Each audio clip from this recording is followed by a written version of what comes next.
Então, assim, pessoal, ao longo da vida, né? Quem vem que fala, eu tenho 70 anos, né? Mas ao longo da vida, e quanto mais você se envolve com coisas, com pessoas, você vai se frustrando. Ou você vai ficando mais sábio, você vai ficando mais escovado, você vai ficando mais inteligente, você vai amadurecendo, você vai entendendo que não é porque uma pessoa citou seu nome de uma maneira ruim, que ela é uma pessoa má. Às vezes Satanás toma a boca dela, às vezes alguém te fez um mal, e não é porque a pessoa é má, mas é porque ela estava num dia ruim, ela te deu um tapa.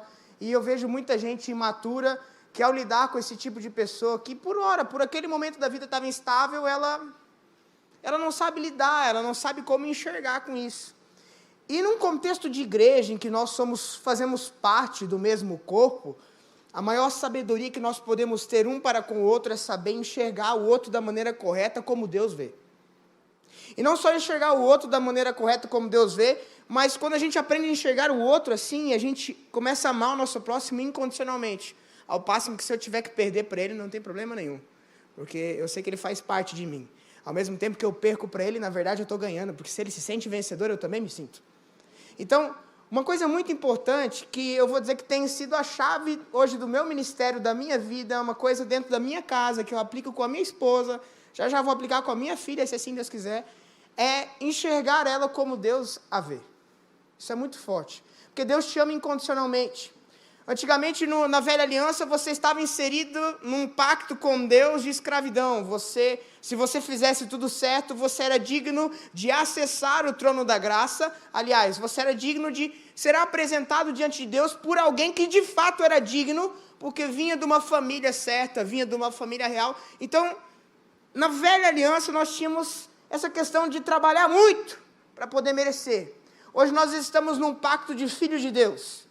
Então, por mais que você fale, por mais que você peque, por mais que você tropece, em momento algum, independente da falha que eu venha cometer, eu vou deixar de ser filho do meu pai. E você, filho da tua mãe, filho do teu pai. Eu não vou perder esse direito. Esse direito foi meu de nascença. Bem como é um direito nosso de novo nascimento a partir do sangue de Cristo Jesus. E nessa nova aliança, querido, a Bíblia diz que Deus corrige os filhos a quem ama. O termo é castiga, mas quando você traduz aquele termo castiga, você vai ver que vem do hebraico chamado panteus, que vem de aquelas coisas que eu falei com a mulher, de pediatria, que é o cuidado que se tem com a criança. Então Deus cuida de nós como legítimas crianças, legítimos bebês, ao passo que, independentemente de quantos anos você tenha, você sempre vai ser uma eterna criança para Deus aqui na terra. Nem 70 anos você ainda é um bebê em relação a Deus. Eu acho engraçado a pastora Laide, não sei quantos anos ela tem, não vou nem chutar, porque depois recorta e mandou para ela. Eu chutar mais, vou chutar menos, 60, né, pastora? Eu sei que tem mais. Mas ela olha para alguém de 40 anos, né, e fala, esse é o meu menino, né? Ela olha para alguém de 50 anos e ela fala, esse é meu menino. Ela olha para qualquer um de vocês e ela fala, esse é meu piazinho. Por causa da idade dela. Bem como Deus conosco sempre vai olhar e você vai ser sempre o piazinho de Deus. Porque Ele é eterno, amém? Então, nós saímos desse vínculo de ter que fazer para merecer e um dia acessar um direito. E ao crer em Cristo Jesus foi nos dado o poder e o direito de sermos chamados filhos de Deus. Agora, poder e direito você exerce ou não. Tem gente que não exerce porque, de fato, a fé não é suficiente para chegar lá. Amém? Então vamos lá. Analisem comigo. A partir do momento que eu sei que eu sou filho de Deus, eu tenho que alimentar essa consciência de ser chamado filho de Deus e de entender que eu estou lá, independentemente que eu fale. Só que o que Satanás mais faz conosco é, a partir de uma falha, ele já bate a porta e apresenta, olha aqui, ó, como é que você é filho de Deus? Como é que você vai na Getsemane lá? E você, como é que você diz que é cristão? E você, como é que você diz que Jesus é o centro da tua vida? Como é que você diz que você está passando dificuldade? Como é que você diz que Jesus é o... E você está nessa vida? Como é que... E aí, é igual, exemplo, o seu pai ter uma índole sensacional e você faz uma coisa que não condiz e alguém falasse para você, mas como é que você... Cara, ser filho do meu pai não tem nada a ver. Se eu tropeço, eu não tropeço. Eu posso, neste momento, não estar seguindo os princípios que meu pai me ensinou, mas eu não perco a minha identidade de filho. E eu quero saber que é sobre essa segurança que eu gostaria de discorrer aquilo que eu tenho para falar essa noite. Que você não perde o seu direito de ser chamado filho de Deus, amém? Isso é tão lindo, tão maravilhoso, que constrange. Saber que por mais que você peque e erre, existe um pai que te ama incondicionalmente, amém? Lógico que para você estabelecer o reino dele aqui na terra, se você for um idólatra, um adúltero, um mentiroso, tudo, é impossível. Como um bom pai, ele te disciplina, mas um bom pai não vai dar um carro para um filho que ainda não tem maturidade de ter um carro. Um bom pai não vai dar um apartamento para um filho que não arruma cama. Um bom pai não vai... Se faz isso, não é um bom pai, é um mau pai. Se está dando coisa para alguém que não sabe ter, destrói. Logo que eu casei, eu lembro que eu cheguei ao meu pai e falei, pai, eu tô no cheque especial. Falei para ele, estou pagando 12% de juros, eu fiz uns negócios e tal. E ele falou, parabéns, você é homem, se vira. E eu tive que me virar. No momento, eu fiquei com ódio. Mas depois eu falei, que bom que ele fez isso. Que bom que ele fez isso. Eu nunca mais entrei no cheque especial na minha vida. Mas que bom que naquele momento ele fez aquilo. Porque ele tinha dinheiro. E ele ainda jogou na minha cara. Ele falou assim, eu tenho dinheiro. Eu falei, poxa, mas não vou te ajudar. Eu falei, cara, show, legal. E foi bom, foi ótimo. Isso que é um pai. Ele não disse, o quê? Está no cheque especial, mas eu não disse, você não é mais meu filho. Não, eu continuo sendo filho dele. Só ele deixou eu sofrer mesmo, para eu aprender. Entendeu? Deus é igual. Agora, é nisso que eu quero que vocês enxerguem a vida de vocês. Como você não nasceu da barriga de Deus, você nasceu da barriga da tua mãe, né? Então, você precisa entender isso aqui. Abre o texto de 2 Coríntios, capítulo 5, versículo 16. 2 Coríntios 5, 16. Olha só. Presta atenção, olha no telão. Pode olhar para o telão, gente. Comigo é no telão. Com o pastor Joe é arcaico, fica abrindo página, tudo. Comigo é no telão. É mais moderno, né? Olha só. Assim que, daqui para trás ou daqui para frente? Daqui para trás, daqui para frente? Daqui para trás, daqui para frente? Então, daqui por diante, daqui para frente, a ninguém mais, nem eu mesmo. Ninguém é ninguém. Ninguém é eu e ninguém é você. A ninguém mais conhecemos segundo a carne. E ainda que também tenhamos conhecido Cristo segundo a carne, porque eles viram a Cristo, contudo agora já não conhecemos desse modo. Então diga uma coisa, fala para mim. Existe um novo eu. Diga mais, existe uma nova realidade. Como assim, pastor? Vou responder. Cristo Jesus, certa vez, estava no barco, dormindo, e todo mundo estava desesperado porque ia naufragar, certo? O que Jesus estava? Estava desesperado junto com todo mundo? Não, ele estava dormindo. Porque na ótica do povo só existia uma realidade, que era o naufrágio, e na ótica de Jesus existia uma outra realidade, que o mar iria se aquietar. É por isso que ele se apoiou na nova realidade, que não é discernida segundo a carne, mas é discernida segundo o Espírito. Eu vejo na Bíblia uma mulher chamada Agar, que discernindo pela carne, ela tinha uma palavra de Deus dizendo que Deus sustentaria o filho dela e tornaria o filho dela uma grande nação. Mas por discernir na carne o momento que estava vivendo, ela viu, estou sem água, estou sem pão, eu vou deixar meu filho longe e eu vou morrer. Eu vou morrer e só não quero ver meu filho morrer. Aí vem alguém, um anjo, por causa de uma palavra. Sempre que você tem uma palavra, ela é a guardiã da tua vida. Por isso, tenha uma palavra de Deus. Porque independentemente da circunstância, se eu estou aqui hoje, meu irmão, com tanta pedrada, com tudo que já tomei, com tudo que falaram, é porque eu sei que desde sempre eu guardei uma palavra no meu coração. Por isso que Davi diz, a tua palavra escondi, guardada no meu coração, para que eu não errasse o alvo. Para que eu não errasse o alvo segundo aquilo que o Senhor tinha para mim. Eu não vou errar o alvo, porque eu tenho uma palavra. Então, naquele momento, o anjo sempre vem alguém te dar um recado quando você está debaixo de uma palavra. E o anjo abre os olhos dela e ela vê um poço bem naquele lugar. Ou seja, normalmente numa visão de desespero, é uma visão carnal. Porque se você está no lugar em que Deus mandou você estar, Ele abre os teus olhos para você ver vida, onde carnalmente você só acha a morte. Então eu quero te dizer uma coisa, que de tudo que te fazem, você não precisa sentir o que normalmente tua carne sentiria. Você pode olhar com outros olhos. Olhos espirituais. Mas pastor, falaram isso. Mas pastor, eu não sou discipulado. Mas pastor, faz tanto tempo que não me chama. Querido, olhe com outros olhos. Deus está te dando a oportunidade de você chamar, de você reconciliar, de você fazer algo novo, de você ir lá elogiar. Estão falando um negócio que parece verdade, estão te dando a oportunidade não de colocar mais lenha na fogueira, mas te está dando uma outra visão que tua carne não quer corroborar, de apagar esse incêndio que daqui a pouco vai afetar muita gente. Então, é natural que eu siga um fluxo da carne, mas a partir do momento que Jesus entra, Ele está mandando eu criar outro, daqui por diante eu vejo de outra maneira. Esses dias um rapaz falou, pastor, quero andar contigo. Eu falei, amém, cara, tá tudo certo. Não, e ficou naquela o tempo todo, mandando um WhatsApp. Falei, cara, professor, você sabe guardar segredo? Ele falou, sei. Falei, então é o seguinte, você vai acompanhar hoje comigo uns atendimentos. Você vai sentar e vai ficar quieto do meu lado. Ah, tá bom. Ele ficou sentado quieto do meu lado. Aí ficou uma tarde inteira. Eu falei, não pode bocejar. E ele ficou assim, falei, brincando, pode bocejar. Ficou ouvindo lá.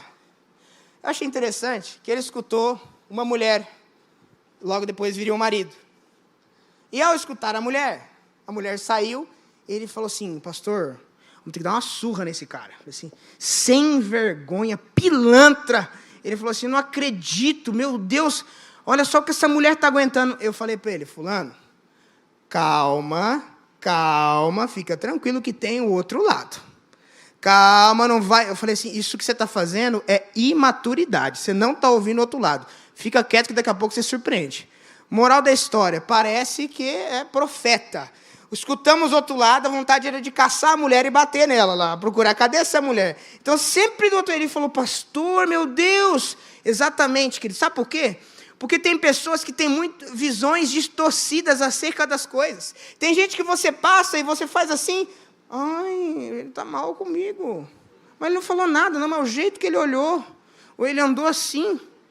Então, assim, as pessoas deixam muito se levar pela visão da carne. Você está com dúvida, senta e pergunta. Olha no olho e fala, você quis dizer isso? É isso mesmo que você falou? Quando você virou e fez assim, eu entendi que assim. Então vai e pergunta para a pessoa, meu amigo. Vai lá e chama e fala, ó, para eu não ficar nutrindo esse negócio, está estragando meu dia. Tem como a gente mudar aqui a forma da gente se ajustar? Porque a gente é um corpo. Se eu quiser te cortar da minha vida, vai doer. Meu irmão, não é porque teu dedinho está te incomodando, você acha que ele está meio estranho hoje, que eu toro ele fora. Eu vou na fisioterapia, eu vou no médico, eu vou na Unimed, eu vou resolver esse problema do meu corpo. Porque a ninguém mais eu posso discernir de maneira carnal. Querido, nós estamos em plena guerra o tempo inteiro. O tempo inteiro. A Bíblia diz que há uma batalha sendo travada pela minha vida e tua vida. E como é que joga? Satanás joga com a melhor arma. Fazendo você enxergar pela tua própria carne. Fazendo você ver com a tua própria carne. Mas tem horas que parece que ou Deus enxergava de uma forma, ou Deus era cego. Ou Jesus era um tapado, com todo respeito, né? Falando, Senhor, pelo esse negócio, me perdoe, em nome de Jesus, né? E porque ele estava naquele barco, ou ele era doido, porque ia afundar, ou ele via uma outra realidade. Eu prefiro acreditar que ele via outra realidade. Ah, pastor, mas isso ainda é uma suposição. Então vamos colocar base teológica nisso, né? Minha doutora teológica aí que está fora lá. Abençoada, nossa missionária. Abre aí Gênesis 22. Olha o que está escrito em Gênesis 22. Deve ser isso aí. Vamos ver se é o versículo 1 ou o versículo 2. 2, vou colocar o 2. Ó, olha só, Gênesis 22, 2. Ano que vem é 2020. Aleluia, profético. Pegou? Olha a palavra, meu Deus. Vamos aplaudir o Senhor com um negócio desse? Aplaudem com força aí. 22 palmas, vai. Aê, maravilha, olha só. Olha o que está escrito. Olha o que ele falou para Abraão. Olha o que ele falou para Abraão. Deus falando para Abraão. E disse Deus, toma agora o teu filho, o teu...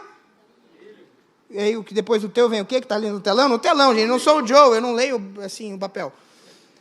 Eu sou mais atualizado. Teu quê? Teu quê? Vamos todo mundo, 1, 2, 3 e... Então, toma agora o teu filho, o teu único filho, Isaque, a quem amas, e vai até a terra de Moriá e oferece-o ali em holocausto, pode deixar esse texto, sobre uma das montanhas que eu te direi. Pergunta, Abraão tinha mais um filho? Ó, tinha ou não tinha? Tinha, mas não estava lá. Mas tinha ou não tinha mais um filho? Sim ou não? Vou fazer igual Macedo. Sim ou não? Não, sim. Tinha mais um filho. Como é que é o nome do outro filho? Ismael. Então Ismael é mais velho que Isaque ou não? Então Ismael, quer dizer, vocês estão falando para mim que Ismael nasceu primeiro que Isaque? Então vamos lá. Então analisa comigo. Por que Deus disse? Deus não sabia, estava doido na época. Por que Deus disse, Abraão, pega o teu único filho?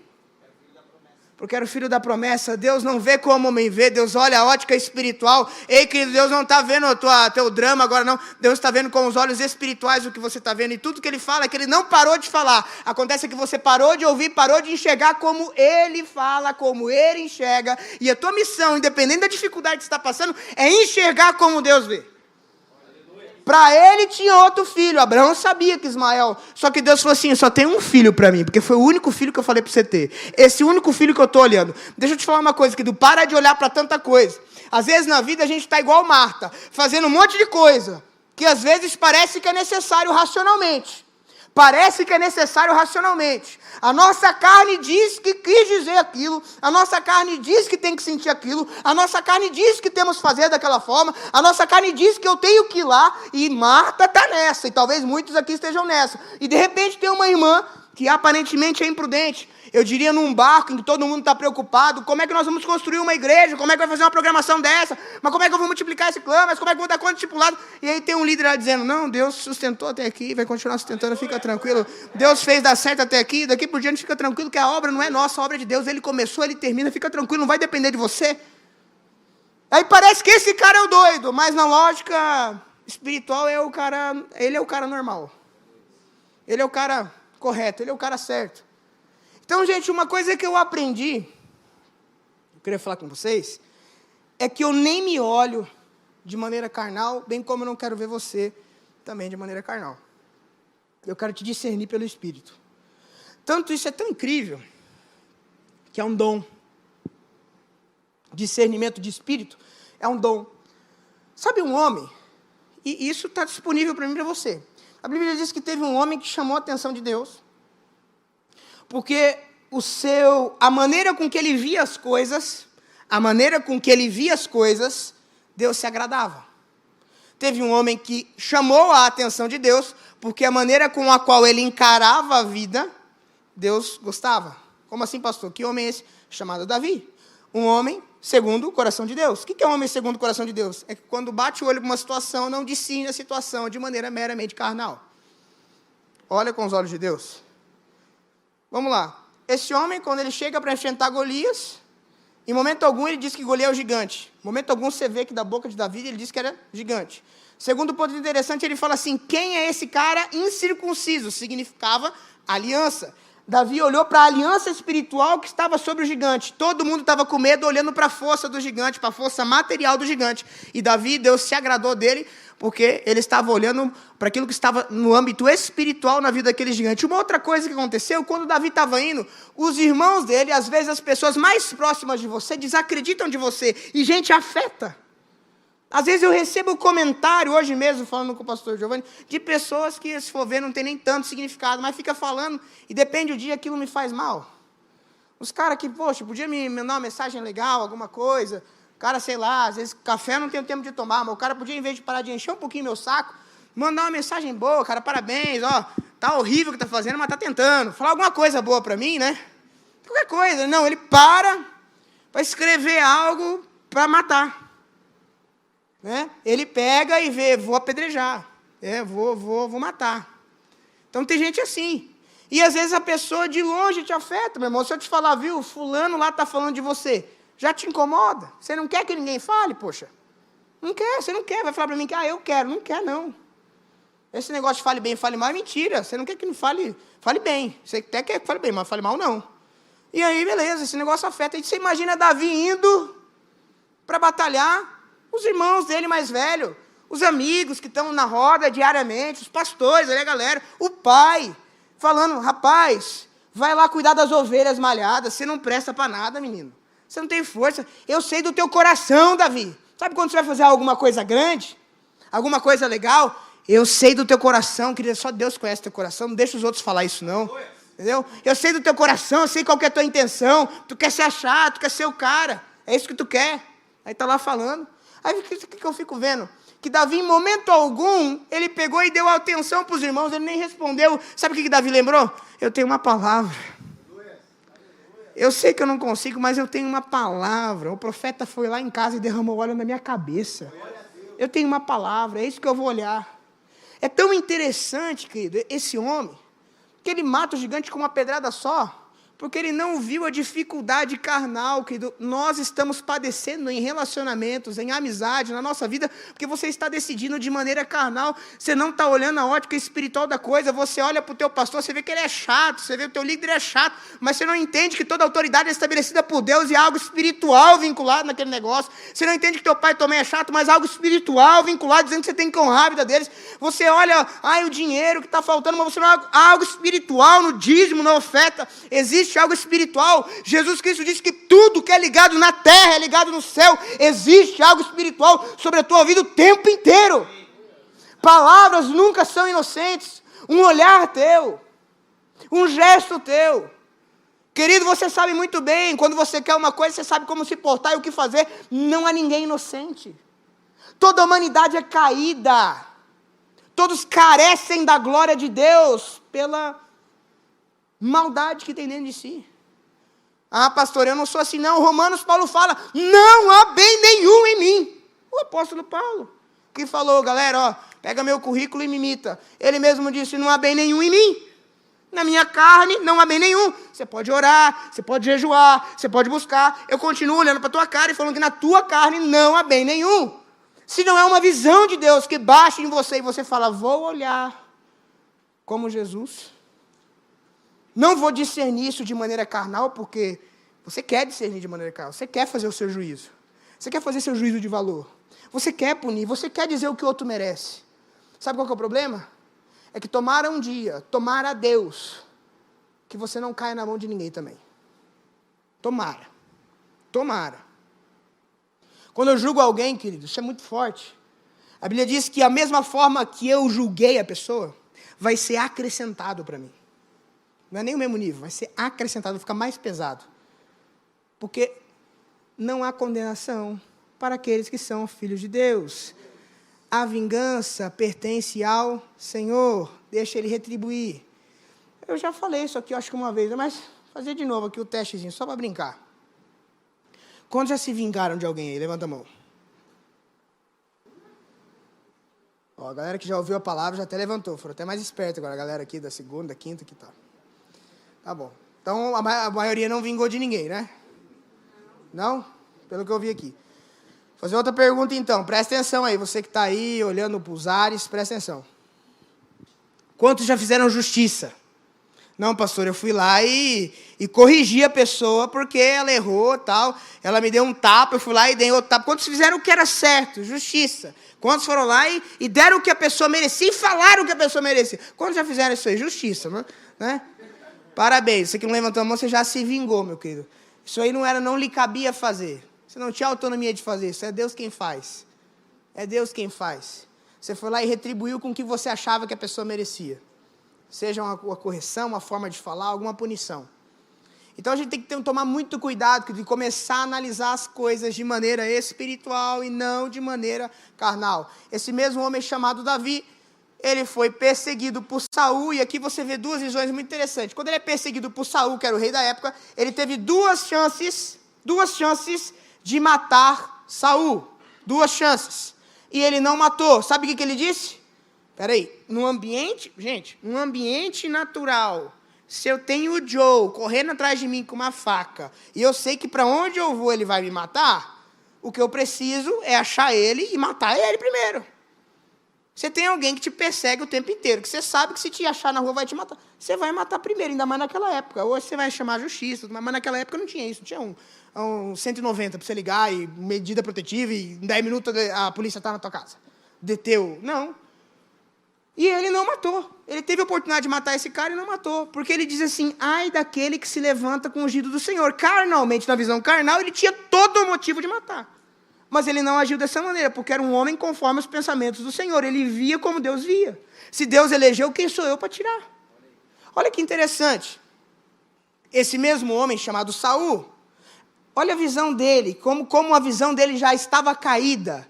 Porque o pessoal estava cantando o seguinte, Saul matou 1000, Davi matou 10.000. Ele, como rei de Davi, poderia dizer, rapaz, que coisa boa, tem um cara super competente aqui que está aqui para me servir. É minha ovelha.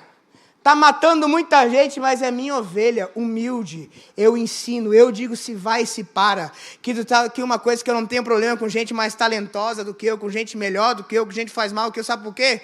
Porque a minha ovelha está aqui na igreja, está aqui para me servir, está aqui para aprender, está aqui para ajudar, está aqui para colaborar. Mas na minha equipe tem alguém muito melhor do que eu. Que bom, vai fazer crescer a equipe. O problema é que uma visão satânica, querido, olha, sabe o quê? Olha de maneira carnal, você se deixa levar pela inveja, se deixa levar pela angústia. O mesmo Saul, isso é muito interessante, gente, eu vou ter que ler isso aqui no telão, não sou igual o Joe. 1 Samuel 16, 7, olha só, não é esse não, como que eu vou achar aqui? Fica ligado, meu Deus do céu, olha só, 1 Samuel 15, 17, 1 Samuel 15, 17, olha só. E disse Samuel, porventura, falando para Saul, pega aqui, falando para Saul, e disse Samuel, porventura, sendo tu pequeno aos teus olhos, não foste por cabeça das tribos de Israel, e o Senhor te ungiu rei sobre Israel? Segura esse texto, olha só.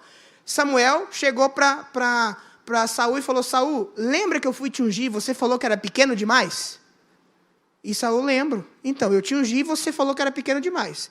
Olha agora a queda de Saul. Olha a queda de Saul, o que acontece com esse homem?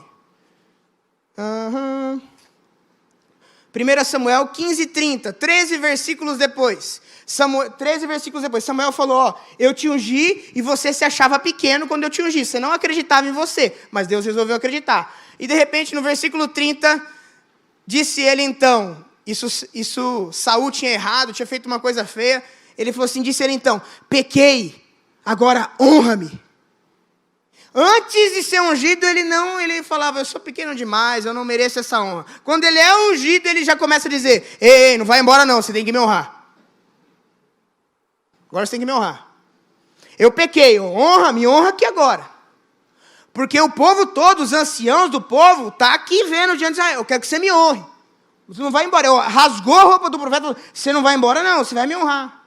E o profeta começou dizendo, rapaz, sabe por que você foi escolhido antes? Porque você não enxergava como qualquer homem via, agora você está vendo igual homem. Você está olhando as coisas, o que te importa é a multidão. O que te está importando é o que as pessoas pensam. O que te importa é o que os outros dizem a teu respeito. Você está olhando como qualquer homem, é por isso que você não pode ser um rei, porque você está vendo como qualquer outro homem vê. Você está vendo como qualquer outro homem ficou tremendo diante de coisas. Seus olhos espirituais cegaram. Você não está vendo. Antes você achava que não era digno de honra, agora você quer que te honre. Querido, uma chave que eu aprendi para a minha vida. Abra os olhos espirituais. Esse homem que começou a perseguir Davi recebe uma notícia, que está em 2 Samuel, capítulo 1, versículo 1, 2 Samuel, um livro depois, 2 Samuel 1:1. Olha o que acontece. Davi foi perseguido por Saul, e um belo dia ele recebe a notícia de que Saul morreu. Olha só. E depois da morte de Saul, voltando Davi da derrota dos amalequitas, voltando de uma derrota, e ficando Davi 2 dias em Ziclag, sucedeu ao 3º dia, que um homem veio do arraial de Saul, com as vestes rotas e com terra sobre a cabeça. E sucedeu que, chegando ele a Davi, se lançou no chão e se inclinou. E Davi lhe disse, de onde vens? E ele lhe disse, escapei do exército de Israel. E disse-lhe Davi, como foi lá isso? Peço-te, dize-me. E ele respondeu, o povo fugiu da batalha, e muitos do povo caíram e morreram, assim como também Saul e Jonatas. O mensageiro estava falando a Davi. Assim como também Saul e Jonatas, seu filho, foram mortos. E disse Davi ao jovem que lhe trazia as novas, as notícias, como sabes tu que Saul e Jonatas, seu filho, são mortos? Então disse o jovem que lhe dava a notícia, cheguei por acaso à montanha de Gilboa, e eis que Saul estava encostado sobre a sua lança, e eis que os carros e capitães da cavalaria apertavam com ele, estava aflito. E olhando ele para trás de si, ele me viu, e me chamou, e eu disse, eis-me aqui. E ele me disse, quem és tu? Eu lhe disse, eu sou Malequita, inimigo de Israel. Então ele me disse, peço-te, arremessa-te sobre mim e mata-me, porque angústias me têm cercado, pois toda a minha vida está ainda em mim. Aí vai o próximo texto, versículo 10. Arremessei-me, pois sobre ele, e o matei, porque bem sabia eu que não viveria depois da sua queda. E tomei a coroa que tinha na cabeça, e a manilha que trazia no braço, e as trouxe aqui ao meu Senhor. Segura esse texto, depois eu vou ler o resto. Segura aquele texto, depois eu vou ler o resto. Olha só. Esse cara estava diante da pessoa certa, com a notícia errada. Deixa eu te falar uma coisa. Deus constantemente, querido, coloca você diante da pessoa certa. Acontece que carnalmente você dá a notícia errada. Sabe qual é a notícia que Davi queria ouvir? Não que ele matou Saul. A notícia que Davi queria ouvir como homem do segundo coração, assim, olha, eu vi que Saul estava lá, enroscado, ele até quis que eu matasse ele, mas eu dei um jeito de fugir com ele, ó. Eu carreguei ele no colo e eu trouxe ele aqui para você, ó. Está aqui ele está aqui. Sabe por quê, querido? Porque a maioria das pessoas olham de maneira carnal. O que ele falou assim? Eu vou colaborar com a morte de Saul, e aí eu vou lá dar a notícia para Davi que agora ele vai ser o rei de Israel, porque eu matei Saul. Um homem segundo o coração de Deus, Davi, odiou aquela notícia e mandou matar esse cara. Na mesma hora.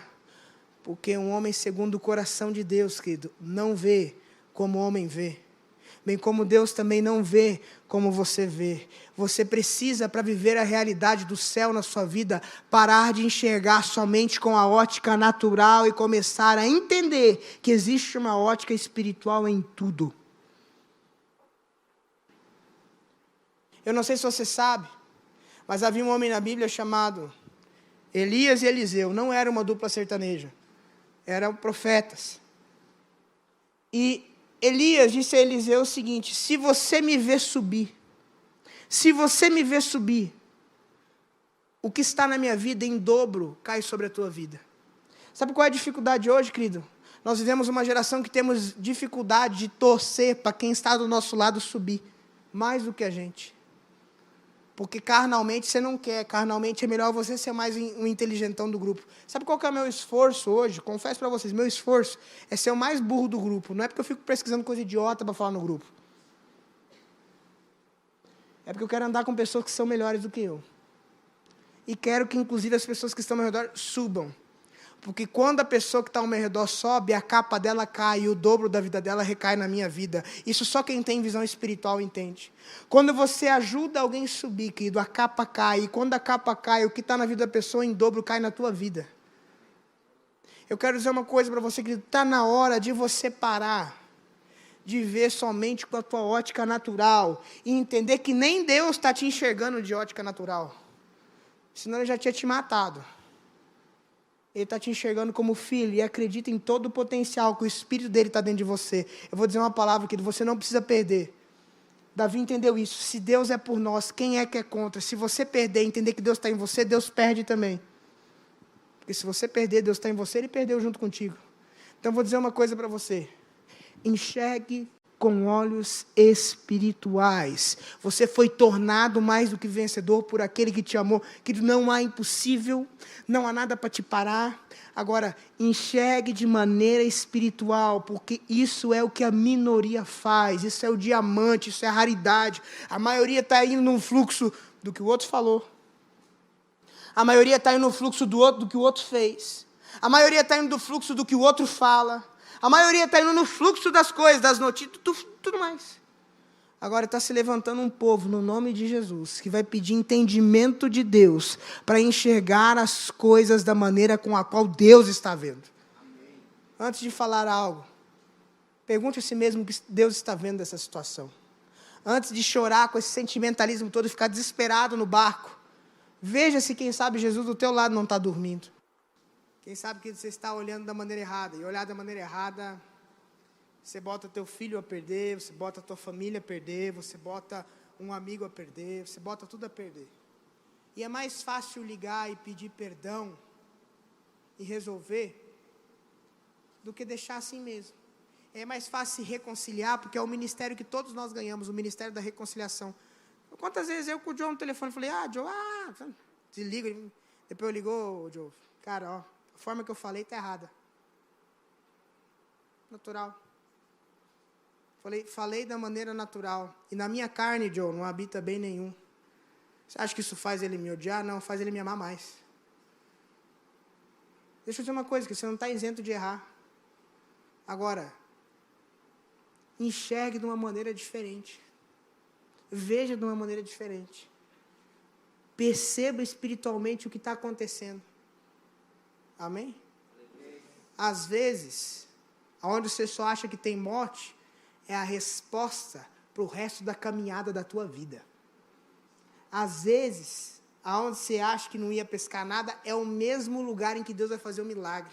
Deixa eu te falar, querido, quem sabe você está no lugar certo e na hora certa, você só não está vendo direito. Então, no nome de Jesus, eu quero que você coloque em pé.